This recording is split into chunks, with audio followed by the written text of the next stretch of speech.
एक बार महाराज दशरथ राम आदि के साथ गंगा स्नान के लिए जा रहे थे।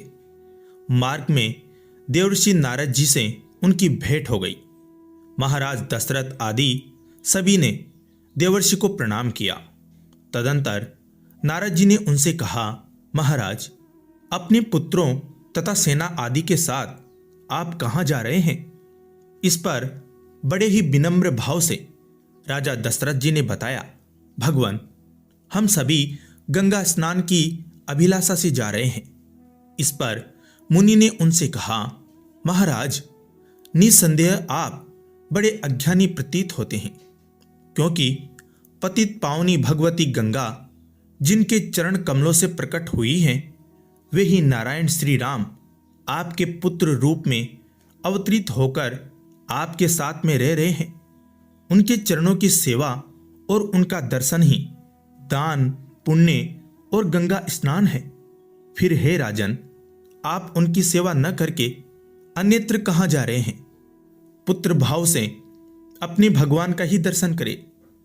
श्री राम के मुख कमल के दर्शन के बाद कौन कर्म करना शेष बच जाता है?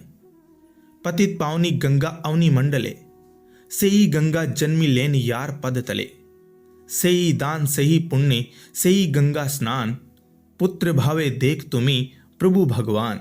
नारद जी के कहने पर महाराज दशरथ ने वापस घर लौटने का निश्चय किया, किंतु भगवान श्री राम ने गंगा जी की महिमा का प्रतिपादन करके गंगा स्नान के लिए ही पिताजी को सलाह दी। तद अनुसार महाराज दशरथ पुनः गंगा स्नान के लिए आगे बढ़े। मार्ग में 3 करोड़ सैनिकों के द्वारा गुहराज ने उनका मार्ग रोक लिया। गुहराज ने कहा, मेरे मार्ग को छोड़कर यात्रा करें।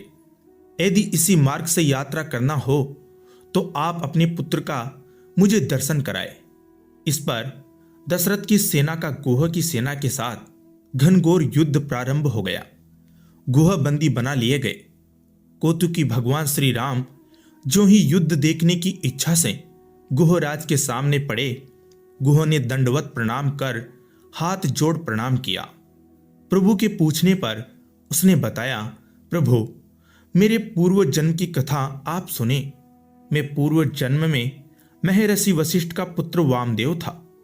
एक बार राजा दशरथ अंधक मुनि के पुत्र की हत्या का प्रायश्चित पूछने हमारे आश्रम में पिता वशिष्ठ के पास आए, पर उस समय मेरे पिताजी आश्रम में नहीं थे। तब महाराज दशरथ ने बड़े ही कातर स्वर में हत्या का प्रायश्चित बताने के लिए मुझसे प्रार्थना की।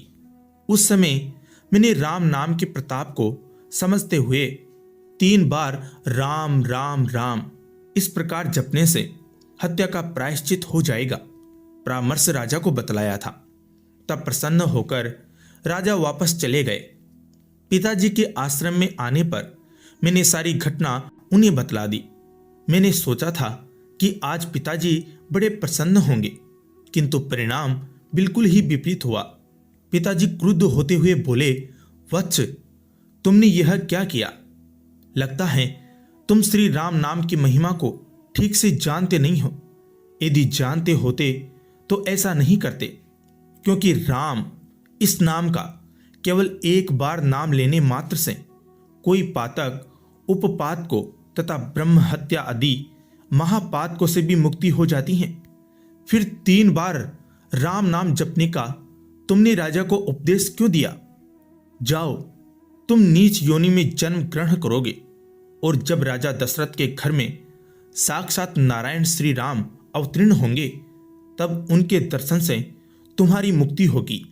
प्रभु, आज मैं करुणा सागर पतित पावन आपका दर्शन पाकर कृतार्थ हुआ। इतना कहकर गुहराज प्रेम विवहल हो रोने लगा। तब दया के सागर श्री राम ने उसे बंधन मुक्त किया और अग्नि को साक्षी मानकर उससे मैत्री कर ली। भगवान के मात्र एक नाम का प्रताप कितना है, यह इस प्रसंग से ज्ञात होता है। जय श्री राम।